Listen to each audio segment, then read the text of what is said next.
Bonjour à tous, c'est Daniel, pasteur de l'Église biblique baptiste de Charleville-Mézières. Aujourd'hui, ce qu'on va faire, on va continuer notre étude par rapport de la famille et le mariage, les enfants. Le titre du message aujourd'hui, c'est le dessein de Dieu pour le mariage. On va voir ce que Jésus-Christ a dit à ce sujet en Marc chapitre 10. Donc si vous avez une Bible, Marc 10, versets 1 à 9. Je vous demande de prier pour nous exceptionnellement. On espère, on avait deux enfants, deux petits-enfants dans l'église qui ont testé positif cette semaine pour Covid. Et ce qu'on va faire, on va rester prudent. On a annulé le culte de dimanche ce matin. Mais je suis content que vous êtes avec moi. Marc 10, verset 1.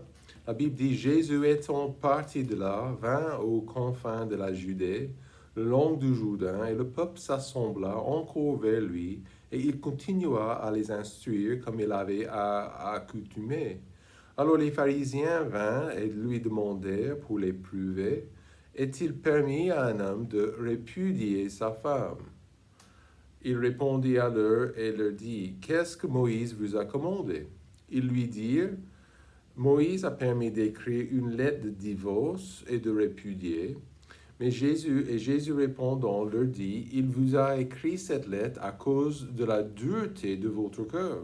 Mais au commencement de la création, Dieu ne fit qu'un homme et qu'une femme. C'est pourquoi l'homme quittera son père et sa mère et s'attachera à sa femme. Et les deux seront une seule chair. Ainsi, ils ne sont plus deux, mais une seule chair. Que l'homme ne sépare donc point ce que Dieu a joint. Et les disciples interrogèrent encore sur ce sujet dans la maison. Et il leur dit, quiconque répudierait sa femme et en l'épousera une autre, commettra un adultère à son égard.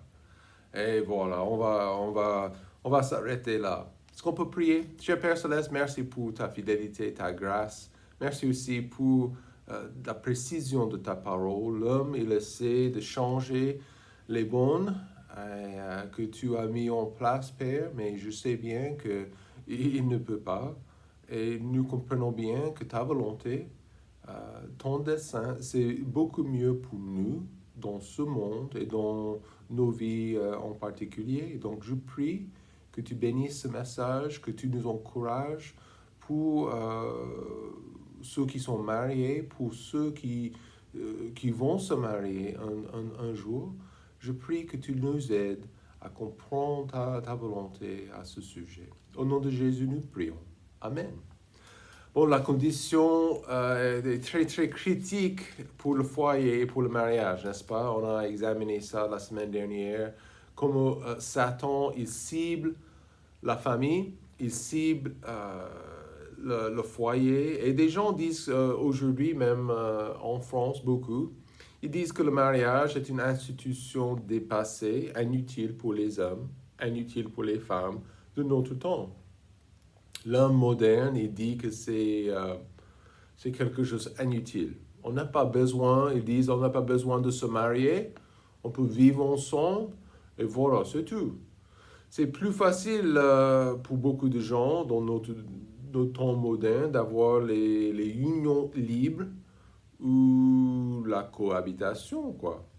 Se marier, je ne peux pas mentir aujourd'hui, c'est pas facile des fois. Il y a des moments très difficiles dans le mariage. Mais se marier, c'est trop compliqué, trop difficile à faire. Donc les gens, la mentalité des gens, c'est on va vivre ensemble. Et voilà, quelqu'un peut partir à n'importe quel moment. C'est pas super solide, quoi, n'est-ce pas? Et les propriétaires, je me souviens, quand j'ai habité à JV, les propriétaires de notre maison, un jour, ils sont venus vers moi, ils ont dit, on va se marier, Daniel, nous sommes super contents. Et vous savez, j'ai pensé quand ils m'ont dit ça qu'ils étaient toujours mariés. Parce qu'ils avaient des enfants, plusieurs jeunes. Et je me suis dit, voilà, ils sont... Mais ils étaient ensemble pendant 21 ans, sans se consacrer l'un l'autre dans le mariage. Et vous savez, j'étais un peu choqué, mais peut-être il faut se rappeler aujourd'hui que c'est bien la mentalité des gens. C'est inutile de se marier. Le relâchement moral de notre génération fait qu'il est, ils disent, il est plus facile de faire l'expérience sexuelle en dehors du mariage, on n'a pas besoin de le faire. Mais l'homme dit que c'est son corps. Et voilà, ça c'est le truc. Les femmes, les hommes, ils disent que c'est ma vie, c'est mon corps, et je vais faire ce que je veux faire avec. Il peut faire quoi que ce soit avec. Et voilà pourquoi les gens sont résistants de se marier, parce qu'il y a un peu d'égoïsme, n'est-ce pas? C'est très compliqué, difficile de vraiment se consacrer à une autre personne pour la vie. OK? Et des gens, ils pensent que c'est plus simple, il y a plus de liberté dans la cohabitation. Mais nous devons revenir toujours, comme des enfants de Dieu, comme des croyants, il faut revenir à la Bible. Et c'est toujours comme ça dans ma vie chrétienne, dans nos vies chrétiennes. Des fois, nous sommes influencés par la mentalité de notre monde déchu. Nous entendons les choses, les philosophies dans les films, dans les séries, et peut-être légèrement, discrètement, nos avis et nos cœurs peuvent changer aussi. Mais encore, voilà l'importance de revenir à la Bible. La lecture quotidienne, la répétition des leçons que nous voyons dans les Écritures, de continuellement planter les graines de la Bible dans notre cœur, qu'est-ce que ça va produire? Ça va produire nous un bon fruit, évidemment, mais ça va nous donner la perspective de Dieu à toutes sortes de sujets.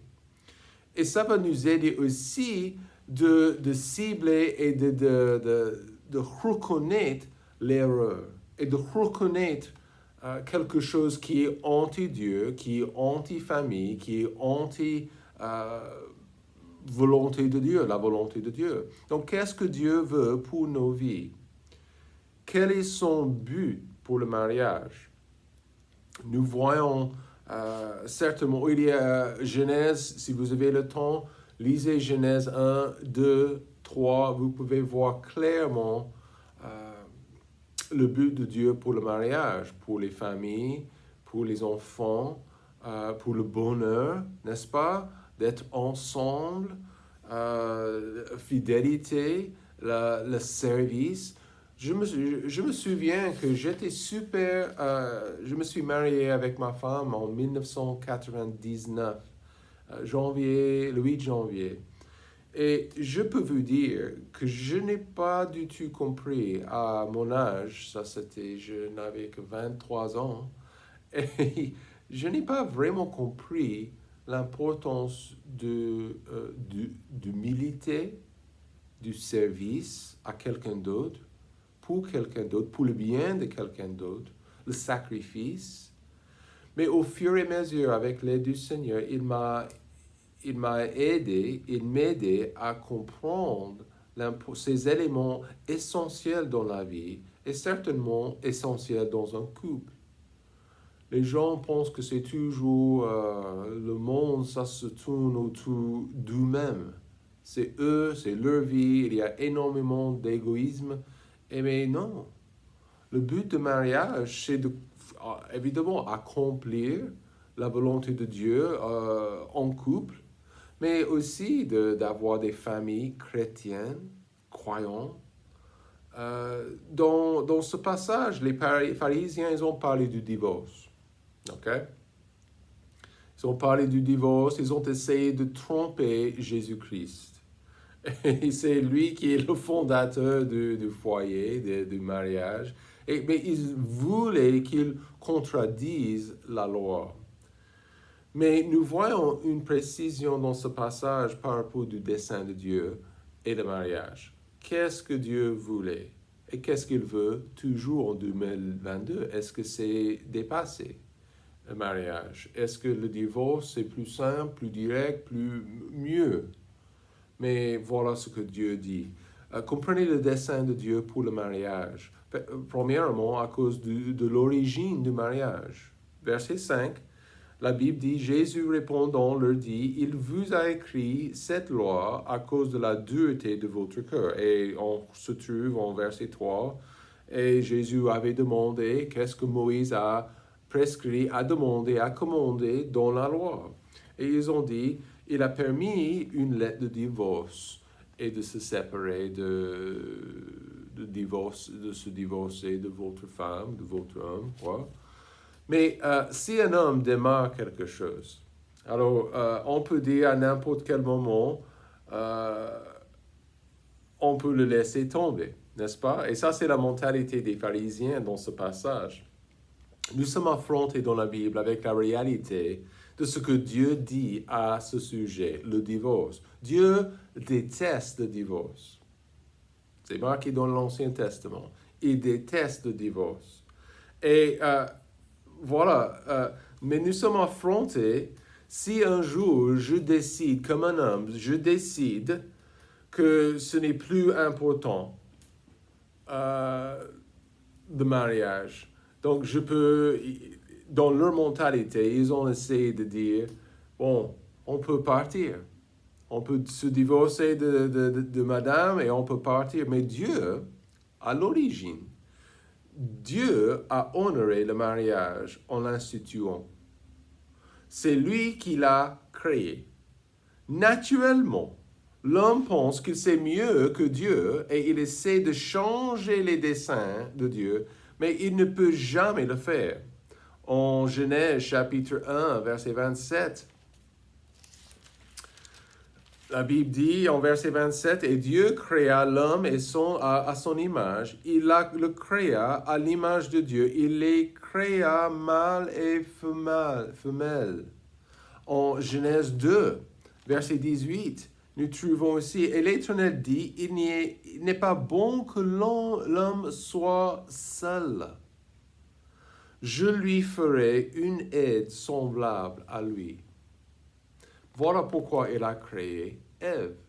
À l'origine, quand Dieu a créé Ève, c'était pour aider Adam. Avec sa tâche, avec son boulot, avec son travail, dans la vie, il a dit en gros que ce n'était pas bon pour lui d'être seul. Il avait toujours une relation, une marche avec Dieu.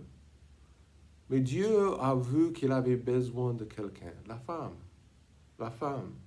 Dieu a créé le mariage pour un homme et pour une femme. Certainement, les gens disent aujourd'hui, c'est valable aujourd'hui pour le mariage entre deux hommes et deux femmes. Mais il faut comprendre que ce n'est pas la volonté de Dieu.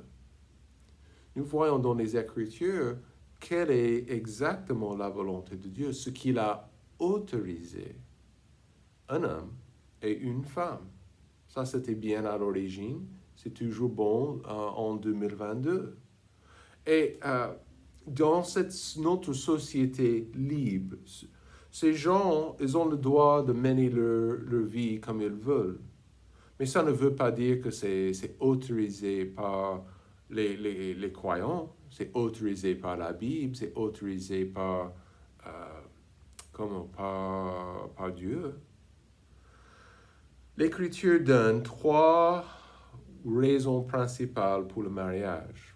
Premièrement, à l'origine, c'était pour la procréation. En Genèse 1, 28, c'était pour avoir des bébés, n'est-ce pas? 1, 28, la Bible dit, Dieu les bénit et Dieu leur dit, croissez et multipliez et remplissez la terre. Et voilà ce que Dieu, il voulait. Il voulait que cette femme et cet homme aient des enfants, ok, des bébés. C'est pas possible pour deux hommes ou deux femmes, ok? Mais pour raison principale, c'était pour la procréation. Ensuite, le mariage, ça existe aussi pour prévenir, pour empêcher l'immoralité sexuelle. Beaucoup de gens souffrent dans leur vie aujourd'hui. Vous voulez savoir pourquoi? Parce que chaque semaine, ils sont avec un partenaire différent. Chaque semaine, ils sont en train de choper ou de partager ou d'attraper une maladie sexuelle. Et voilà, c'est vraiment contre la volonté de Dieu. Et dans le mariage, quand c'est un homme et une femme pour la vie, mais logiquement, ça se protège de ces maladies et ça se protège des problèmes et des péchés sexuels. Surtout la même chose avec l'adultère, la fornication. Le mariage aussi, ça pourvoit légalement à la compagnie pour que l'homme ne soit pas seul. Et même chose, l'inverse aussi. Donc Dieu, il a proposé ces trois raisons pour le mariage. Et elles sont des bonnes raisons. Donc si quelqu'un essaie de faire le mariage selon sa façon, alors il faut réfléchir. À l'origine du mariage, ça c'était le dessein de Dieu. Un homme et une femme. Numéro 2. Il faut comprendre le dessein de Dieu pour le mariage à cause de la bénédiction du mariage. Verset 7, Jésus a dit, verset 7, c'est pourquoi l'homme quittera son père et sa mère et s'attachera à sa femme. On a déjà vu qu'au commencement, verset 6, de la création, Dieu ne fit qu'un homme et qu'une femme. Mais maintenant, il continue. C'est pourquoi l'homme quittera son père et sa mère et s'attachera à sa femme. Et il faut voir, vous voyez ces verbes. C'est normal de quitter la maison des parents avant de se marier. Ce n'est pas normal de rester ensemble le long de nos vies. D'accord? Je n'ai pas invité ma mère de vivre avec moi et ma nouvelle femme. Non. Mais je me suis marié et je ne suis plus resté chez mes parents. Et on a démarré. Pourquoi? Parce que Dieu veut que je démarre un nouveau foyer. D'accord? Une nouvelle famille. Une cellule, une famille avec des enfants. Et on n'a pas démarré notre foyer des années avant le mariage. N'est-ce pas? Donc, je me suis gardé pur avant pour la dame que Dieu avait préparée pour moi. J'ai attendu et je l'ai rencontrée à l'hôtel dans l'église et on s'est mariés avant énormément de personnes. On a échangé des promesses face à face devant notre pasteur, devant des centaines de personnes. Et Dieu, il a promis de bénir le foyer. On n'a pas vécu ensemble, on n'a pas eu des rapports sexuels avant notre jour du mariage. Ça, évidemment, ça serait la fornication contraire à la volonté de Dieu, à la parole de Dieu. Mais le mariage existe pour se protéger contre le péché sexuel. Et Dieu bénit, pourquoi est-ce qu'on dit ça? Dieu bénit la pureté. N'est-ce pas? En Hébreux chapitre 13, verset 4, il dit que le mariage soit honorable en toutes choses et le lit sans souillure. Or, Dieu jugera les fornicateurs et les adultères. Les péchés d'ordre sexuel sont une offense non seulement contre Dieu et contre d'autres personnes, mais également contre nous-mêmes, contre notre propre corps. Dieu est pur. il veut que son peuple soit pur aussi. La pureté sexuelle, bon, certainement, je peux être impur ici, dans mon cœur, dans mon comportement, avec ma langue, je peux être impur. Mais il y a des impuretés, la fornication sexuelle, les machins comme ça fait partie de la responsabilité morale que nous avons entre nous-mêmes. Bien sûr contre notre voisine, notre voisin, mais pour nous-mêmes aussi. Un mariage monogame est la volonté de Dieu. Est-ce que j'ai le droit de dire ça en 2022? Notre société est obsédée par le sexe. Vous voyez à la télé, vous voyez la télé, les émissions, les machins comme ça, comme moi. Mais il faut regarder de moins en moins parce que beaucoup sont vraiment pas bons. Hein? Mais c'est dehors, le mariage, c'est un péché. Malheureusement, c'est considéré comme acceptable et normal par de plus en plus de personnes. Dieu dit que les rapports sexuels en dehors du mariage est laid, destructeur. C'est une source de beaucoup de soucis, beaucoup de problèmes. Mais si on suit le code moral et la logique des évolutionnistes et voilà, des gens dans les rues, on va souffrir les conséquences. Mais Dieu, il dit, c'est pourquoi l'homme quittera son père et sa femme et quoi? S'attacher à sa femme. Donc comme ça, ensemble. Et je ne vais pas dire que c'est facile, ok? Deux personnes, deux passés différents, deux esprits un peu différents, mais quand c'est la volonté de Dieu, il va bénir. Il va bénir la pureté, il va bénir aussi la fidélité, la consécration. Troisièmement, comprenez bien le dessein de Dieu pour le mariage à cause du service du mariage. Verset 8, « Et les deux seront une seule chair. » Mais ainsi, ils ne sont plus deux, mais une seule chair.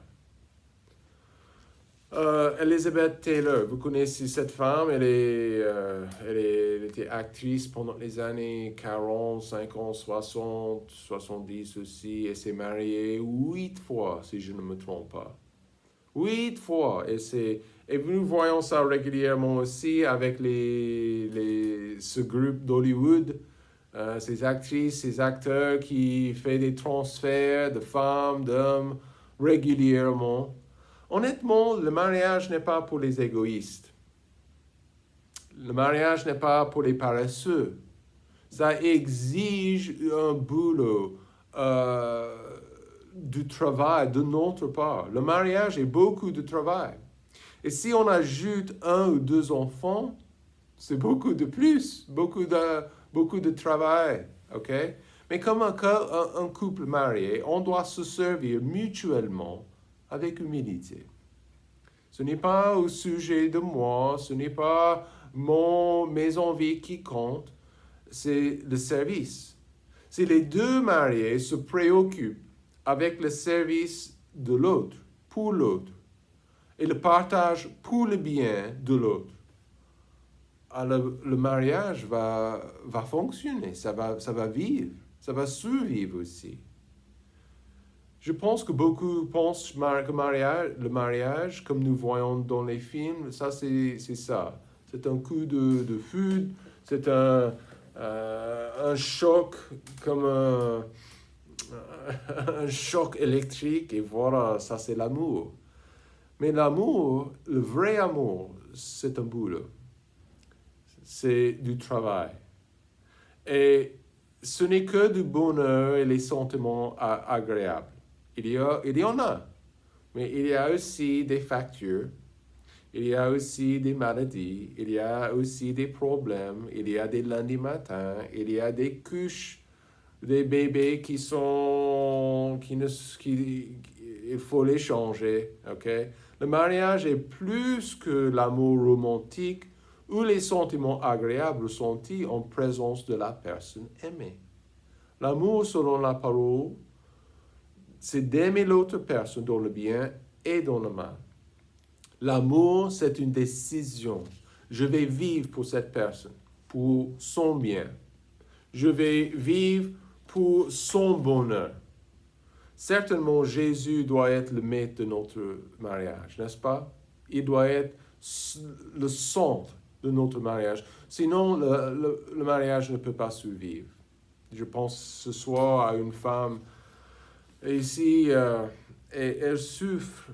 Elle s'est mariée avec un homme il y a 9 ans ou plus. Ils sont ensemble depuis plus longtemps que ça. 14 ans peut-être. Elle s'est mariée avec lui et maintenant il se divorce. Et c'est très douloureux d'entendre les nouvelles. Sa mère me donne des nouvelles. C'est douloureux et c'est triste. C'est triste pour leur enfant aussi. C'est triste aussi pour... Mais je vois que c'est comme ça pour beaucoup.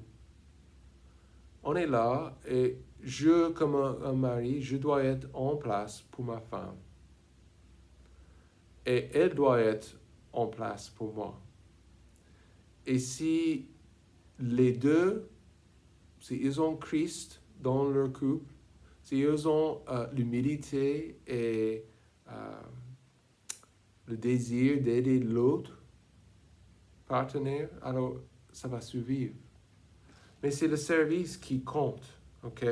Une seule chair, Jésus a dit. Une seule chair, pas deux. Ce n'est pas l'un contre l'autre. C'est un couple. Un. Et ça, c'est le mariage. Ce n'est jamais madame contre monsieur. C'est monsieur et madame, ensemble. Un, Jésus a dit. Et ça, c'était ce que Jésus était en train de dire ici. Et aussi, la dernière chose, le dessein de Dieu pour le mariage, c'est quelque chose de permanent. La permanence du mariage. Verset 9. Que l'homme ne sépare donc point ce que Dieu a joint. L'image fausse de beaucoup de gens, c'est que nous pouvons se divorcer si on expérimente des problèmes. Et ensuite, on arrive à la prochaine personne. Dieu veut que le mariage soit permanent.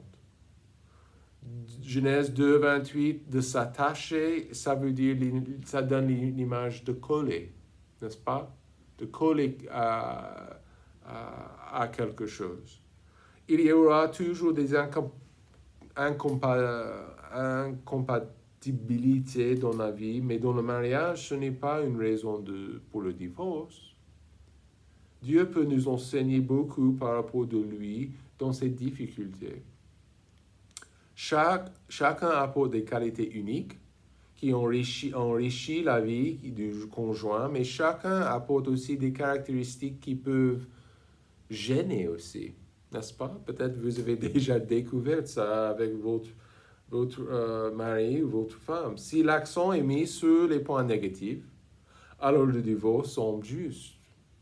Mais est-ce que c'est possible que les points négatifs et les différences peuvent être utilisées par Dieu pour nous façonner comme il veut, pour nous façonner comme son Fils unique?